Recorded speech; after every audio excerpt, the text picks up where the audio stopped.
Welcome to Altabay Solutions Lecture Series Basics of Experimental Design. To understand the concept and importance of experimental designs, we take a look at the following. Some basic principles like randomization, replication, and repetition. ANOVA and its context in experimental sense. Some basic types like completely randomized design, randomized complete block design, and multi-factor design. First, let's start with what experiments are. An experiment is a method of scientific investigation conducted under strictly controlled conditions. And why do we conduct experiments? Well, we use it to test a hypothesis, to discover something, to compare effects of several factors, or to gain an understanding of a phenomena. Alright, now why do we need to follow proper experimental designs? It's to make sure we have correctly collected data, which are then analyzed with proper methods in order to get valid and conclusive results.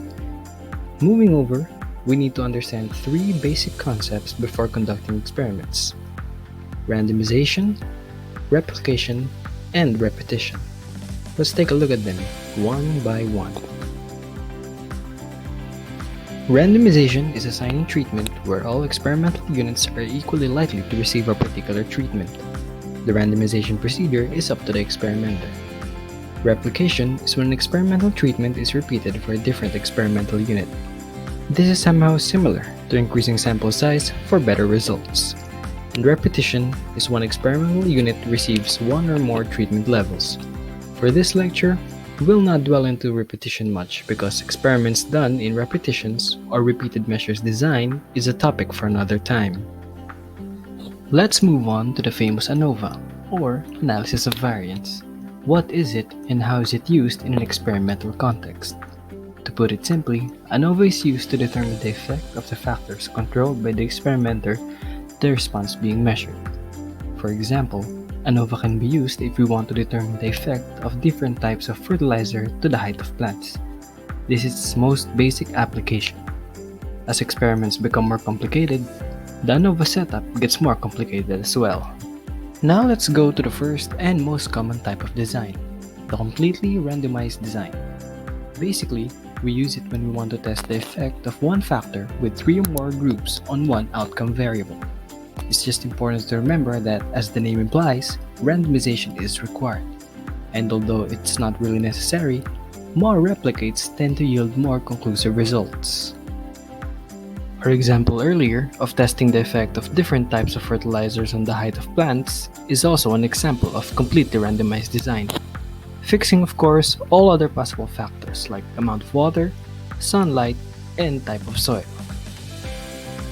Next, let's talk about randomized complete block design. To understand this, we must first look into the concept of blocking. Blocking talks about grouping experimental units into blocks based on similar characteristics to minimize the bias caused by a potential uncontrolled variable.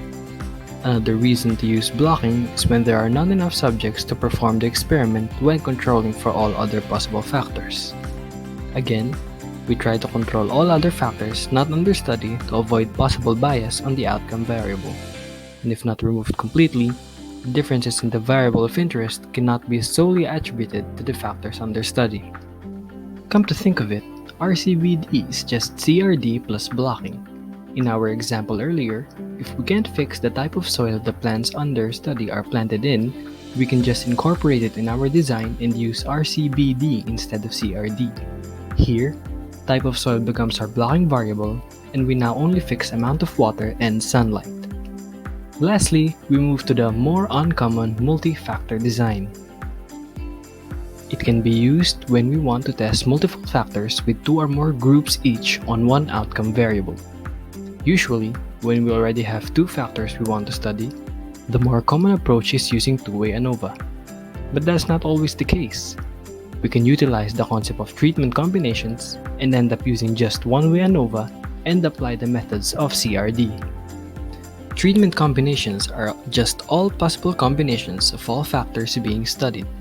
Similar to a Punnett square, if we cross two factors with two treatments each, we get four possible treatment combinations to be tested on a single outcome variable. Revisiting the height of plant example, say instead of using type of soil as a blocking variable, we also want to know its effects on the height of plant simultaneously with the effect of the type of fertilizer. Say also that we have two types of fertilizer 1 and 2 and two types of soil A and B. We end up with 4 treatment combinations 1A, 1B, 2A, and 2B. We can now use CRD on these treatment combinations, still fixing amount of water and sunlight. To conclude, there are more experimental designs out there and each design may have its own subtypes. Deciding on the proper design is crucial before the experiment so you can obtain the proper sample, assign proper treatments, and collect proper data. We hope you learned something today and got a better understanding of the importance of experimental designs. Subscribe for more, and you can also comment down below if there are topics you want us to cover in our next lectures. Got questions? Want to learn more about statistics? Need help on your thesis? We got you. Just visit our Facebook page or contact us through the following.